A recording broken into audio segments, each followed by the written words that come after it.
Robert Redford spent most of his life letting his work speak for him, not his emotions. People saw him as calm, measured, and almost mysterious, but inside him lived decades of untold respect for actors who shaped his journey. His voice carried more weight now than ever, because these names were not chosen lightly. They were not based on friendships or publicity. They came from years of watching, learning, and feeling moved in ways he never admitted until now.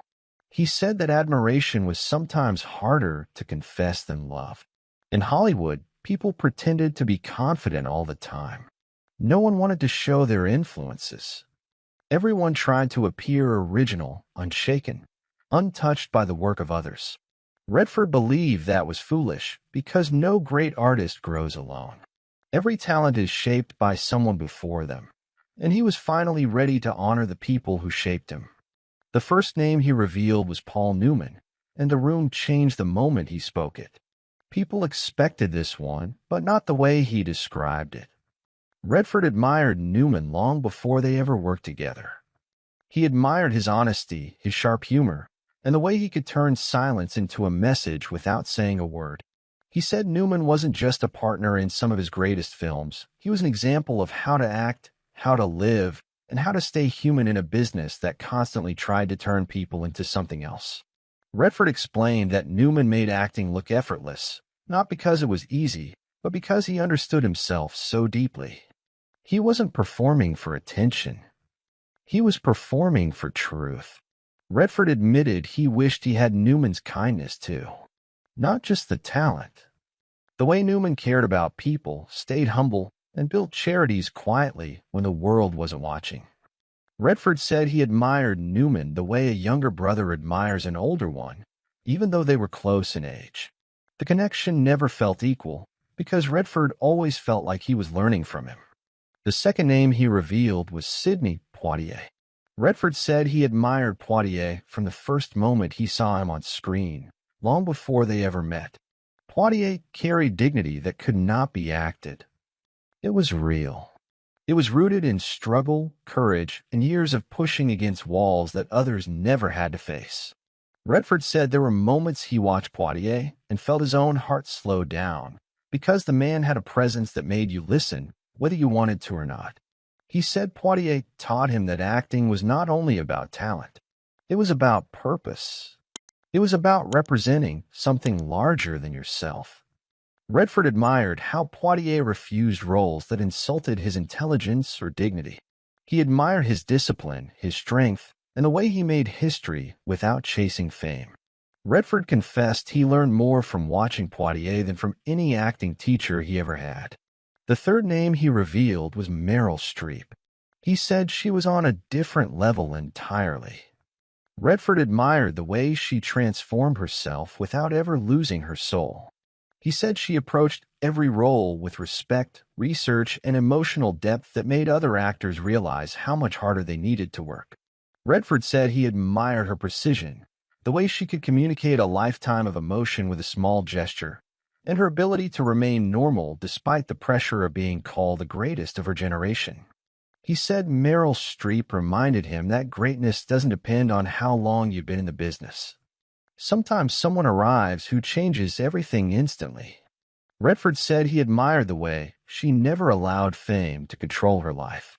She protected her family, kept her private world safe, and focused on craft instead of noise. He admitted he wished he had kept more of his own life protected the way she did. The fourth name was Dustin Hoffman. Redford said Hoffman represented bravery in acting. Not the bravery of performing stunts or playing tough roles, but the bravery of showing vulnerability. Hoffman played characters who were broken, confused, insecure, and painfully human. Redford admired that because he believed vulnerability was the hardest thing for an actor to show. He said Hoffman made every character feel real, not because he imitated people, but because he understood them. Redford admitted Hoffman inspired him to take risks he would not have taken otherwise. He admired Hoffman's intensity and the way he pushed himself until he reached something honest. He said Hoffman never chased perfection because perfection kills truth.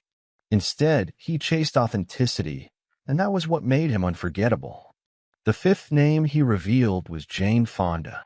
Their connection went back decades, but it wasn't the friendship that made Redford admire her. It was her fire. He said she carried courage, both on and off screen, that made her one of the most fearless people he had ever known.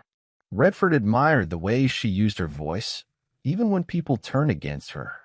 He admired her ability to stand her ground when the world demanded silence. He said Jane Fonda had a heart that refused to accept injustice. Redford admitted he envied that bravery because he himself stayed quiet many times when he wished he had spoken. He admired her for making roles matter, for making stories matter, and for living with conviction instead of comfort. The sixth name he revealed was Marlon Brando. Redford said Brando was complicated, difficult, and often misunderstood, but he changed acting forever. He admired Brando's raw power, the way he broke the rules without asking permission, and the emotional force that seemed to explode from him even when he barely moved. Redford believed Brando made acting dangerous, and that danger forced the world to take the craft seriously. He said Brando was unpredictable, and that was the reason Redford admired him. You never knew what he would do next, but you always knew it would be unforgettable. Redford admired the way Brando brought truth into every scene, even when the film around him was flawed. He said Brando was a storm, and no one could escape his impact. The seventh and final name he revealed was Clint Eastwood. Redford said Eastwood represented a level of discipline he had always admired.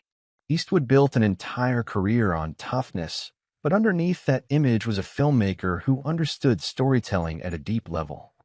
Redford admired the way Eastwood transcended his own persona, shifting from iconic actor to respected director without losing momentum. He said Eastwood worked with a quiet confidence that made everything look effortless. Redford admired his focus, his ability to trust his instincts, and the way he created opportunities instead of waiting for them. He believed Eastwood showed the world that reinvention was possible at any age. As Redford named each actor, he wasn't just listing influences. He was revealing pieces of his own soul. Each name represented something he valued, something he learned, and something he wished people understood about him. These were not random choices. They were the foundation of his own artistic identity. By the end of the first chapter of his confession, one thing became clear. Robert Redford was not just honoring actors. He was finally telling the world who shaped the man behind the legend. Robert Redford said that admiration becomes more meaningful when you reach the final chapters of your life.